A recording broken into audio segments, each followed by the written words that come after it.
Hey guys, welcome back to my channel. Welcome back to another brand new episode of Sunday Travel Updates. I have some very exciting news for you to share this week, and also you have to be cautious in visiting a few airports. Now, what are those airports? I'll explain everything in this video, but before we get started, as you can see on my screen, 98% of you who are regularly watching my channel and my videos are non-subscribers. So kindly hit the subscribe button and support my channel. Subscribing is free of cost.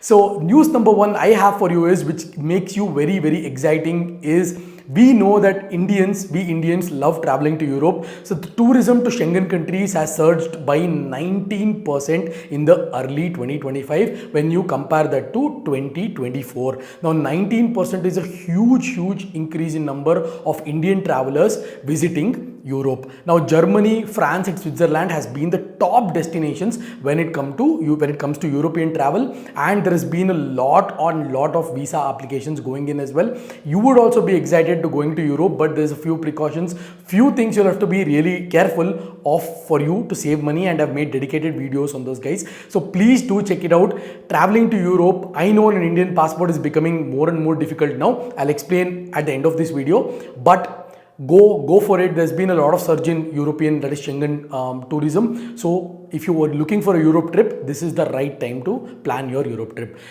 News number two I have for you is, this weekend from April 18 to April 21, there is going to be 3 lakh visitors to Dubai T3 airport. So if you're transiting via Dubai airport, if you're leaving Dubai airport, or if you're arriving at Dubai airport, immigration might get a bit slow. This is the warning issued by Emirates for the people who are transiting and exiting and boarding flights from Dubai T3. So if you're going to Dubai T3 for the next 2 days, please do keep in mind. The next news I have for you is very similar. That is, Delhi airport is on high alert, and all the flights from T2 have been moved to T1 because of the windstorms.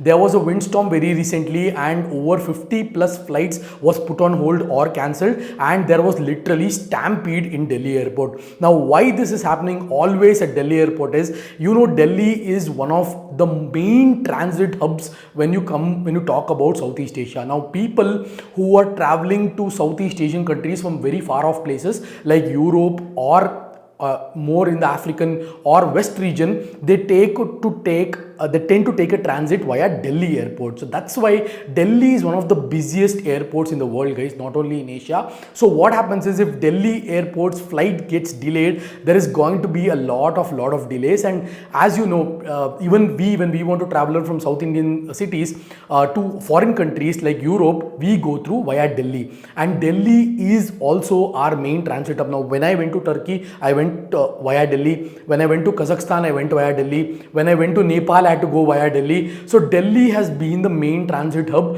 for many tourists coming in. So if you're planning a transit via Delhi or going through Delhi, please keep in mind that your flights, there is a heavy chance of flights getting delayed. So the next news I want to talk about is a very positive news when it comes to Indian tourism. That is, Fiji has ranked one of the top destinations for Indians. They've contributed in the top 10% of market. Fiji tourism has grown a lot. Now, as you know, Fiji is an island near Australia and New Zealand. So when you go to Australia or New Zealand, ensure to go to Fiji, because Fiji, I am guessing, is visa on arrival for Indians or is free visa for Indians.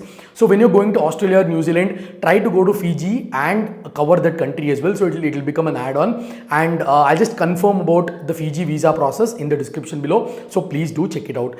And as you know, as per nomadic capitalist passport index, India has ranked 148th out of 199 countries. As a traveler like me, many of you have shown disappointment on Instagram through messages, through DMs. I received a lot of DMs on Instagram about this. This is a very disappointing news, guys. I just talked about Schengen tourism surge by 15% in 2025. Indian passport strength was 84, now it's 148. The shocking news on top of this is, Bhutan's passport strength is better than Indian passport strength. Now this is really unbelievable to actually know this, but yes, Bhutan ranks at 140th and Indian passport ranks at 148th position. Already on an Indian passport, the visa rejections are too much. As you know, there's been a lot of Schengen visa rejections. Indians have lost over 600 crore rupees due to just visa rejections in 2024. So when the passport strength keeps on decreasing, as you know, the getting visas to different countries becomes that much difficult. You have to come out of this Thailand, Vietnam, Malaysia, because there's a lot of other beautiful countries that you want to visit, that you want to go towards the west, and that is now going to be even more difficult. Not that this passport strength website matters a lot, but in general there has been a lot of rejections from the last 1.5 year compared to what the rejections was in 2010s and early 2020s. So you have to keep this in mind a lot, guys. Dusit chain of hotels are giving free every night hotels in a list of countries, as you can see on my screen, for every night booked, and this can go up to 4 free nights. So there is a lot of terms and conditions involved, but this is a very luxurious hotel brand for selected countries only. So if you book from their official website, you are eligible for 1 night free for every night booked up to 4 nights. So I'll try to attach the link in the description below. Please do check it out. This comes as a great marketing initiative and a great offer for all the travelers visiting these countries, and it's a very, very good promotional offer starting from April 22nd, 2025 to December of 2025. And another very, very important news, as you know, recently is Germany has eased its is going to ease its visa process for Indian travelers and also digitize its most of its application process. And I've made a dedicated video on this, guys. Please do check it out. It's very, very informative. And you can, you know that coming to the same old topic of Schengen visa, you know, Schengen visa, there has been a lot of rejections, and this news really boosts as a motivation for all the travelers like you and me, and who want to visit, who want to get their Schengen visas and make the process easier. So kudos to Germany on this. So I hope all the news was very, very informative, guys. Please stay tuned to my channel and support my videos which I've uploaded from the last 1 week, especially on the Japan series. Again, I hope this video was very, very informative. I'll catch you guys in my next video.